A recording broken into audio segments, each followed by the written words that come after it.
see Harry Has ADHD. It's right there. Yeah, right there. You could check out that show every week. I think I'm going to end up doing, I was supposed to do it tonight. I forgot when I accepted this booking that is the time slot when I do my show. Your own booking. Yeah, and I said yes because I say yes to things and then deal with the consequences after. But I'm happy to be here. But check out my Harry Has ADHD, and I stream live on basically every platform, so whichever one you want. And then I think I'm gonna have to start cutting them up. So, so check that out. At Harry Terjanian is all that stuff. Harry Has ADHD. But what I wanted to do for this special occasion, I wanted to talk about. Look, we all love wrestling, and there are things that work. There are things that don't work.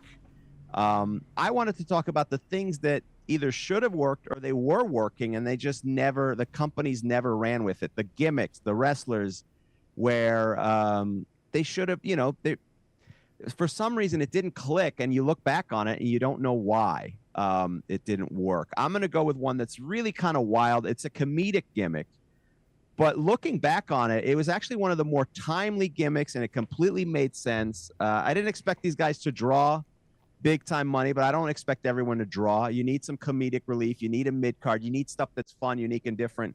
There's a little group in WCW at the end of the 90s called 3 Count. Yeah. Now, 3 Count.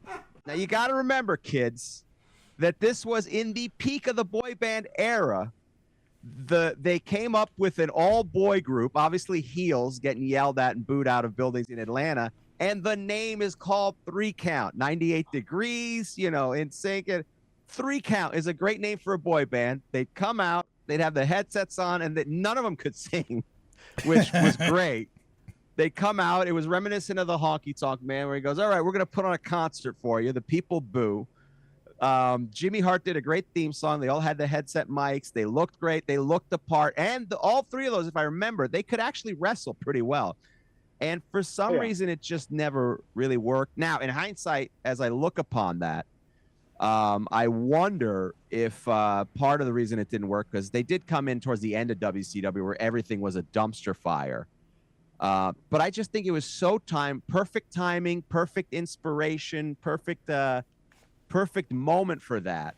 And it just didn't work. Like, why? And then they threw Tank Abbott in there for no reason. So, yeah, it was probably. I was going to say, you're not going to mention the albatross that they were saddled with named Tank Abbott? Please. Well, he wasn't a member of the original 3 Count. You understand? They added him. Yeah. And much like Destiny's Child. Well, I don't think they got rid of any members. They got rid of Michelle, right? Didn't they? They had 4, and then they went down to 3, right? They got 4. They went down to 3, and even that third one was a rotating third, if I recall. Yeah, I'm still due. To me, Destiny's Child was Beyonce and Kelly Rowland twice. Kelly Rowland. Yeah.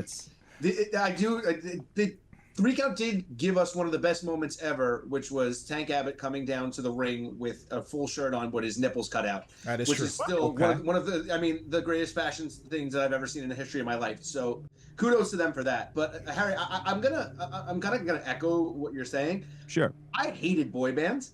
I loved 3 Count. Like thought they would like me and my friends in high school. We would we'd come back. We'd talk about what was going on. We knew all the words to the 3 Count song. I'm still to this day, I love Shane Helms. But I thought it was just such a stupid good gimmick. Like, it was perfect for the time. It made total sense. I mean, it's not like the Flying Elvises in TNA where where did that come out of? But like, this was perfect. I love 3 Count. And if you hate boy bands, it works because you can boo them. And if you're teenage girls or young kids that love the boy bands, you can enjoy what they do.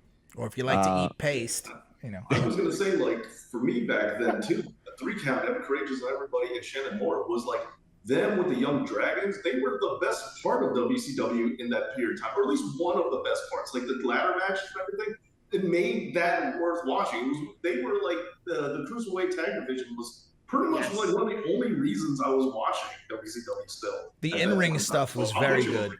Yeah, the in-ring stuff was very good at that time. I would personally pick Sean O'Hare. I'm very surprised that devil's advocate gimmick. That's what I was thinking. Never really went anywhere. I knew Albert was going.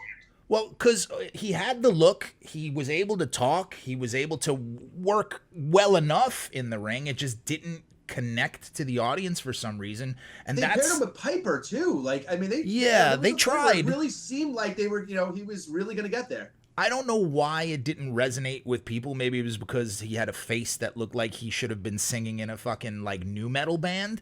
Let me Maybe. see. Let me see what Sean O'Hare looks like. I forgot. And I remember his.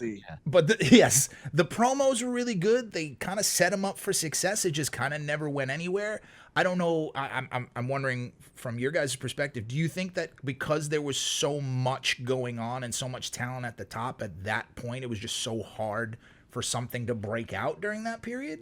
It was the overloaded roster time. This is when WCW and WWE's rosters were mashing into each other at the same time. Yeah. And then they were wheedling down who worked and who didn't. And unfortunately, if you didn't get it right away, you didn't stick around for very long. Did you guys I like think, that? The explanation or the Sean O'Hare's gimmick. Great. Review AJ's commentary right now. Review his notes. It's like the gimmick was awesome. The explanation was shit. I don't know what he's I'll talking be about. honest with you. I don't remember. I remember Sean O'Hare, Who's but I don't remember that I might have been out for a minute. That moment that he was around. I remember he did something with Piper, but part of it also is there was no competition, so WWE could do whatever they want at the time. And they did pair him with Piper, but Vince McMahon hated Piper. So it's one of those things where 1 week they're like, oh, it'd be a great idea to pitch him with Piper. And then the second Piper talks about something that Vince doesn't like, well, now you're pissed off at Sean O'Hare. He had a great look. It's just, I mean, what more could you want? But it just didn't work out. And I think part of that is just the booking that Vince McMahon did. That's it. You know, it just went week to week. I think it's partially similar to what Karrion Kross is going through right now. When you have that kind of gimmick where it requires people to think, it's like a little too over the heads for your, let's say, average wrestling fan per se. I'm not excluding myself from that, but it was one of those heavy things that you can't keep going forever. And it's like, it is intriguing, but where do you go with it? And fans in WWE, and I would also say to a degree booking, likes it very simple, black and white. This is the good guy, this is the bad guy. The bad guy is not allowed to have a point in wrestling. You're not. It's like that makes sense. They don't really like that too much in WWE. So I think that was part of what did O'Hare. It's really hard to pull off the anti-hero. Yeah. And, you know, and actually to bring up Sean O'Hare though, and like to merge Harry and Stephen James and Dave's pointing at me because I think he knows where I'm going with this. Another thing that I still have no idea how it didn't catch on, maybe because again, end of WCW, but the Natural Born Thrillers, man, the Natural Born Thrillers were so good, and I don't understand how all of those guys didn't become breakout stars like after all of that. The gimmick, I mean, above average Mike Sanders is by far one of the best wrestling names in the history of professional wrestling. I don't care what anybody says. One of the best mic workers too, I would say. Yes, he was excellent on the mic. They all of them can wrestle. Palumbo, O'Hare, Stasiak was okay. You know, they had Reno, like they had a bunch of really good guys in there. And I think maybe it was just, this is the end of WCW era. So maybe, you know, they just didn't get the opportunity. I thought that those were going to be the breakout guys in WWE. And I was shocked to see that like most of them really never even got, some of them didn't even get like a run. You know, it was kind of crazy. But yeah, that's another like a group that I just thought were going to be huge at one point and just fizzled. They got a run to catering. That's right. Oh, I'm completely without it because like we were told that this was the future of wrestling. They're big guys who wrestle like lighter weight guys. They could do it all. They had size, but they also had agility and speed. And that was why they failed. You just nailed it. Everything, and Mark Jindrak. Mark Jindrak was slated to be an evolution. But to me, the group was the Nexus before the Nexus. So it's like for fans of the Nexus, it's like, well, this is the precursor to that. So I'm completely without it on this. Not even a question. Dave just hit why they failed. He just hit it there. That was the reason they failed. It's like, what I do? It's 2001. Big guys that wrestle like little guys. No way. No way. Well, yeah. No way you look like that. There's no way you look like that and then you're going to be pushed like that. There's absolutely no. Well, the other part, 280-pound guys doing hurricanranas was not at that time. Yeah. The other part for those poor guys is that they got caught up. They came at the end of WCW, and WWE wasn't respecting like people who had notoriety from WCW. So they certainly weren't going to respect this young and new talent, which is why they got rid of eventually all of them. I don't think anyone in that group ended up surviving that I can recall, right? That, I mean, a couple of them had cup of coffees there. Palumbo was there for a little while. O'Hare was there for a little while. Stasiak too. Jindrak, could have been like. I mean, he had that whole big thing with Kurt Angle and Luther Reigns. Like he was going to be an Evolution. He was going to be an Evolution. Like Jindrak was like one of those guys where if that the story is that him and Orton were just like menaces backstage, and if like he kind of just caught the heat for most of it because Orton got put in Evolution. He was one who got the boot. They put Batista in, and then he just kind of paid for the sins. Which, by the way, like all-time call. I felt like all of them did get looks. It's not like they didn't get looks. Like I don't think they were dismissed. I don't think they were dismissed all the way. They just weren't good enough. That's it. That's the short version of the story. They weren't good enough. Everybody has fandom with everybody, but the people who write the checks are the people who are going to pick, and they didn't tickle the fancy of the people who wrote the checks. That's the answer to the question. That's it. Just like as far as the gimmicks that like, when Harry first posted this before we actually went live, a lightning bolt hit my head because along a very akin to the ones that all you guys are bringing up, I'll give you a more modern version. Sami Callihan's hacker gimmick was something that I thought for a second could have been really fucking huge. And I don't know if it was a cross wire or Callahan, because I know Sami Callihan and I know how he can be sometimes, especially around management people. And I don't know if he just started rubbing people the wrong way, if they had an idea on paper, like this is going to be this big, massive thing. And then in the midst of trying to pull this off, creative ideas just started ping-ponging. And then they just said, okay, that's it. Bye-bye. And I don't, to this day, I don't know why they didn't push that one forward, but I felt like that could have been something unique as opposed to just a really cool gimmick. I thought he could have done something amazing with that. I may be wrong here, but didn't he get hurt in that time period? And I think maybe that might have been one of the things. He was hurt during the time period in which they pitched it. He did a house show as I forgot what his NXT name was. Solomon Crow. Solomon Crow. He did something with Solomon Crow when he had like a few weeks. Wasn't a major injury, but that's when they started teasing the hacker thing. Okay. Instead of actually having him in the ring because they were buying time for him to heal up. That's why I say I feel like something happened in between that process where he might have stepped on a toe or two and everyone just said, oh, okay, all right, I'll deal with it. Because that's the missing component that people sometimes forget, the distance between fan and worker. The people who work for the company have to deal with the talent. Yeah. So we may be fans of how great they are on camera, but the people behind the scenes are going, "Oh, fuck this guy! Enough!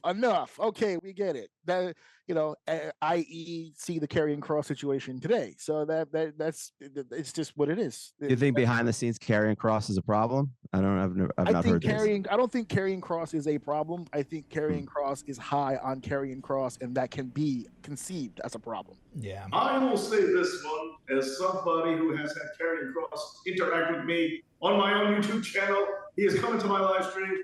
He is a great guy. I will say this. So the idea that he is a problem is ridiculous to me because he has been nothing but kind and also he's very supportive. So I will say personally, I think he's great. You better send that man a fruit basket. Yeah. Any person, I could tell you from personal experience as someone who's worked with bookers for a number of years, when a booker or a promoter has an idea they feel really strongly about and they pitch it to you and you hear it and the first thing out of your mouth is, I like it, but let's try this. You're done. Yeah. You're done. Yep. It's over for you. Nice try. We'll see you later. Unless you have a track record of doing it on your own, it always hurts you. I don't think Karrion Kross is a bad person. I think he's smart for sticking up for himself. But I can see people going, I don't really want to sit here and deal with that shit all day, so bye. Well, also, the other thing you got to factor in is sometimes it's show business. There's a lot of moving parts. Sometimes people just get lost in the shuffle. Yeah. So regardless of it's Karrion Kross or other people or Solomon Crow, sometimes when there's time to cut budgets, you could literally be, it could be budget cutting day and you're the first person they see and they go, oh, I haven't used this guy in a while. Let's get rid of. Sometimes it's showbiz. It just doesn't work out. You get lost in the shuffle. They have plans for everybody else. It's timing, and it doesn't work. Sometimes the person didn't do anything wrong. Look how many times we've seen, guys who were mid-carders in one company ship over to a different company and all of a sudden they're in main events. And it's not just because, they got noticed there. No, just timing, notoriety, the gimmick catching on. Sometimes what clicks in one place doesn't click in another place. And there are gimmicks that could have, let's face it. Swerve is great. He's got a great following. He's got a big fan base. He's good in the ring. He just wasn't going to get the opportunity to be Swerve in WWE. He got that opportunity in AEW and knocked it out of the park when he got there, right? I think it's a lot of different factors that, like, some of these gimmicks are excellent, but they just might not work exactly where they are or in the time period of where they are. And to your point, I'll piggyback on what you just said and kind of add it to what Harry said as well. I think it's both at the same time. Maybe you need to cook. I have too many pots on the stove. I don't have the space for you to cook here. So go figure it out somewhere else. And then if you can get it going, I got a burner for you. But until then, I don't have the time to develop you. You have to figure it out by yourself. You said that with adrenaline in your soul, and I can tell. But somebody like Swerve, though, Swerve would have never had the opportunity to progress in the WWE because it's bigger sharks. It's bigger sharks in town. When he went to WCW, listen to me. When he went to AEW, it was smaller, and everybody was trying to jockey to see who was the top. You know, at AEW, there wasn't anybody really established. That was like a new generation. But in WWE, you already had established people, and for him to come up there, it'd be hard. Like look at LA Knight. LA Knight's trying so hard, character-wise, to move himself up there, but there's so many other bigger fish there. It's not that LA Knight's a bad wrestler.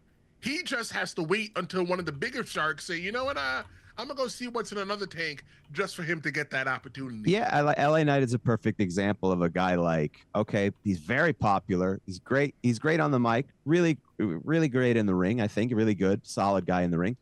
But it's like when you make movies or in TV, like sometimes to get a movie made, there takes so many steps and so many people in between to get those ideas, to get them approved and not have anyone screw up the ideas. And it's show business. It's sometimes it has to work. He's not doing anything wrong. He's doing exceptionally great. It's just for some reason their focus, it's not even that they don't even like him. Their focus is on other things, and he happens to be just lost in that shuffle. You know what I think? I think the problem is, though, with LA Knight, and I've said this on my own show, the Tristen Long Show on YouTube, got to plug myself. The problem with LA Knight is that I feel like nobody really puts him in danger. And that's how I really felt about Cody Rhodes' first run. I usually put them two in the same exact thing when it comes to, looking at their title runs. After they win the title, it's like, okay, so then what? There's nobody that really puts LA Knight in danger. LA Knight's a great wrestler, like you said. He does really good on the mic, but when it comes to like there's nobody that can really, for the lack of a better term, that could come for his kufi and be like, you got to watch out for that guy. He needs a guy like Randy Orton to rip his head off and just shit down his throat. That's the kind of guy that he needs. Well, that'll put heat on you. It's definitely shitting down somebody's throat. I think that'll put dysentery. I think they tried to do that with Jacob Fatu, but Fatu just got so over as a babyface, it was just impossible at that point to pull the trigger on it. I think they tried, but I agree. I think that there is a point where we got to care about LA Knight a little bit more than what we do now, and to get him into a position where he's that vulnerable makes us care. The only people who didn't expect Jacob Fatu to get over as a babyface naturally are the people who have never seen anything he has ever done. Period. Yeah, and hey, Steve, I remember when Invictus invited us down, we were front row for Jacob Fatu's main event. But Tristan, one thing I think though, two things about LA Knight, and I like LA Knight, but one, I think that Miz promo really exposed him, and he kind of never shifted into a new gear. After that, he kind of stayed there after Miz completely ripped him apart. And number two, he's old. I mean, I think the fact that he's not a spring chicken, same problem Christopher Daniels had, I think is a factor. Like WWE, he's not too old to wrestle, obviously enough. But WWE wants someone that they can guarantee they're going to get 10 years out of, not 2. You know what I'm saying? But the thing with wrestling is that I always said, semi-retired pro wrestler over here, but I always say I was a much better wrestler at 35 than I was at 25. I think that somebody like LA Knight, who came in, spent a little bit of time in NXT, who they gave him a shitty gimmick, and he was able to transcend that gimmick. Somebody that would be. He didn't transcend it. That person got fired. They were able to. The person who really loved that gimmick had to go away for a while. Luckily for LA Knight, so he was able to. Either way, LA Knight was able to to rise up above that gimmick, even though the guy had a name when he wrestled for the NWA. I remember watching him in NWA. LA Knight's a future champion, and I think that I'm going to put him in right now. I know it's not a Royal Rumble, debate, but I'm putting him in to win the Royal Rumble next year. Why the hell not? I think he should. I think he's had some stumbles. Did everyone get their person in there? Is there anyone who didn't have a chance to list their gimmick or something? I didn't get my gimmick in, but since what is it? Let's hear it. Okay, my gimmick is Ministry of Darkness Undertaker. I loved Ministry of Darkness Undertaker. Still do. And if it wasn't for his groin injury, he needs to protect his jewels area a lot better. But Ministry of Darkness Undertaker, that was my guy. I remember when Paul Bearer was talking about that the world was going to be over. I remember when Paul Bearer was talking about that the devil is coming on earth. And I remember a 12, 13, 14-year-old me sitting in front of that TV watching Monday Night Raw with the volume on 5 because my mother didn't want us watching wrestling. I was terrified. And then the guy crucified Stone Cold Steve Austin, Well, yeah, I think, I forget, it was the injury and then things changed. It was a short lived, but it was one of the many things he transitioned to, which, it could have gotten over well. I think that one at least got stopped. I think they were going with it. But you're right. I mean, I didn't like the facial hair. I've never been a fan of that thing where you have the bottom goatee, but nothing up top. I always find that creepy. The catfish.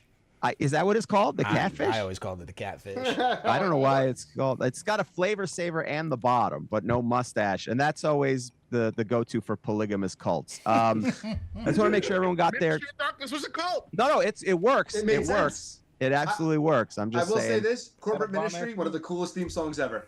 I just said it's bomb ass theme. There it is. Yeah. Yes. Well, okay, since everyone got their gimmick in here. I got mine. Get mine in real quick. Oh, you didn't get yours in. I'm sorry. Get your shit in, brother. You're good. One of the ones, it's a little bit of a sad one, I guess. But the Owen Hart theme, as I forget the name. The Black Heart Blazer. Oh. The superhero gimmick, right? Blue Blazer, Yeah. That one I was from my memory. You were into it. I think it would have been pretty good, especially it was like I was at the age of being the target for that, and just kind of following the storyline of him always. It was just a really long storyline of him being in the shadow, coming out of the shadow of the Hart Foundation. He had that rebel gimmick right after that. Enough is enough. He wants to be his own man, and then he kind of transferred into a face.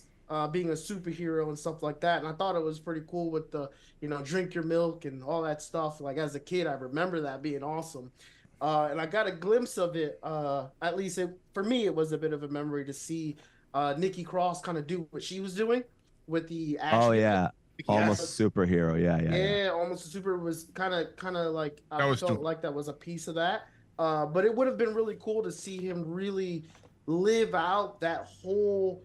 Like he really had a full-blown wrestling storyline that was more of a shoot than it was a gimmick. And to see the superhero, which probably would have been closer to that. I mean, we don't know what came after it, but it would have been interesting to see him like really have that gimmick flush out, see what happened to it. Yeah, it would have been. We got some glimpse of that with some of the comedic ones with the Hurricane and Rosie and of course Nikki Cross and stuff. And you lost in it. You forget after dealing with the death. Lost in the shuffle of everything is that he had a lot of great gimmick changes. Like just did so much. And that gimmick was catching on enough that there's a really general giant consensus that he's supposed to win the Intercontinental title from the Godfather, the night he passes. So, like, I think that, and remember, the build with that was also no one, we all knew it was Owen, but we didn't know it was Owen. And then they had Jarrett come out in it, and then they had other people, I think it was really interesting that it was fun. It was very fun. Does that sound familiar, Americano? Oh yeah, and it's great. It's great. Well, exactly.